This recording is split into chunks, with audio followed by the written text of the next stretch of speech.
सीताराम, पिंडदान के नाम पर हजारों रुपए खराब कर चुके हो, कोई भी रिजल्ट नहीं मिल रहा है और ना ही आत्मिक संतुष्टि हो पाई है। पितृ एवं प्रेत दोष समाप्त नहीं हो पा रहा है। तो 2026 में जो कि पितृपक्ष 26 सितंबर से 10 अक्टूबर तक चलेगा, 15 दिन का पितृपक्ष है। हम खुद आप लोगों के लिए आ रहे हैं हरियाणा के जींद के पांडु पिंडारा तीर्थ पर, जहां हम फ्री ऑफ कॉस्ट आप लोगों का पिंडदान तर्पण करवाएंगे। फ्री ऑफ कॉस्ट ही नहीं, जो पिंडदान में सामग्री प्रयोग होगी वो भी हम अपनी जेब से देंगे। आप लोगों से एक भी पैसा नहीं लिया जाएगा और इस विधि से पिंडदान एवं तर्पण करवाया जाएगा कि आप लोगों को साल में सिर्फ एक बार, और वो भी पितृपक्ष में ही पिंडदान करवाना पड़ेगा। और अगले पितृपक्ष में जब तक ठाकुर जी ने जीवन दे रखा है, भरपूर कोशिश रहेगी कि हर बार आप लोगों के लिए उपलब्ध रहें, वो भी फ्री ऑफ कॉस्ट। यानी हो सकता है आज अभी इसी समय के बाद, इस पितृपक्ष के बाद आप लोगों को कभी भी जिंदगी में पिंडदान के नाम पर एक भी पैसा खर्च या खराब ना करना पड़े। इसके लिए कुछ जरूरी बात बता रहा हूं, वो ध्यान से सुन लेना।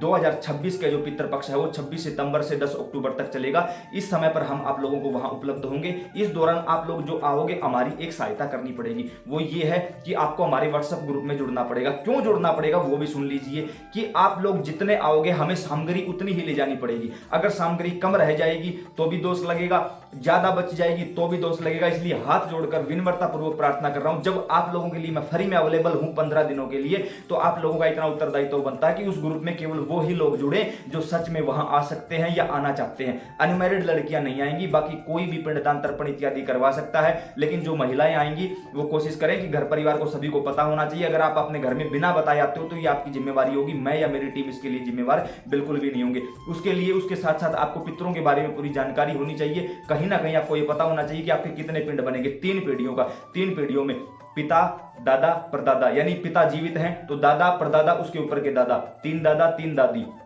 7वां पिंड बनेगा भूले बिसरे लोगों के नाम का, 8वां बनेगा भीष्म पितामह के नाम का और 9वां बनेगा पांडु पिंडारा तीर्थ के नाम का। 9 लोगों के पिंड सभी के कंपलसरी है ही है। उसके अलावा आप लोगों के घर में कोई छोटा बड़ा, मैरिड अनमैरिड, कोई मेल फीमेल मरा हुआ है तो उसके नाम का भी पिंड बनेगा। सारी चीजें वहां, पिंड भी आप लोगों के हाथों से बनवाऊंगा वहां पर बैठाकर, क्योंकि जब तक आप अपने हाथों से दान नहीं करोगे तब तक वो चीज मायने नहीं रखेगी। पिंड हाथों से बनवाऊंगा, घाट पर खड़े होकर खुद से आपसे पिंड का दान करवाऊंगा और फिर खुद आपसे ही तर्पण करवाऊंगा, खुद आपसे ही स्नान करूंगा। यानी सब कुछ चीज फ्री ऑफ कॉस्ट होगी, अवेलेबल मैं रहूंगा। और शक्तियों से इस प्रकार से संकल्प लूंगा कि आपको साल में सिर्फ एक बार ही पिंडदान तर्पण करना पड़े और उससे ही आपके पूर्वज, आप खुद देख सकते हो कि 15 दिन के अंदर अंदर आपसे कांटेक्ट कर लेंगे। जुड़ने के लिए नीचे डिस्क्रिप्शन बॉक्स में व्हाट्सएप ग्रुप का लिंक दिया है। प्रार्थना है केवल वो ही जुड़े जो वहां आ सकता है। ज्यादा भीड़ ना बढ़ाए, हमारी विनती है, अन्यथा दोष लगेगा, पाप लगेगा। जो व्यक्ति बिना ग्रुप में जुड़े आएगा उसका पिंडदान नहीं करवाया जाएगा। सीताराम।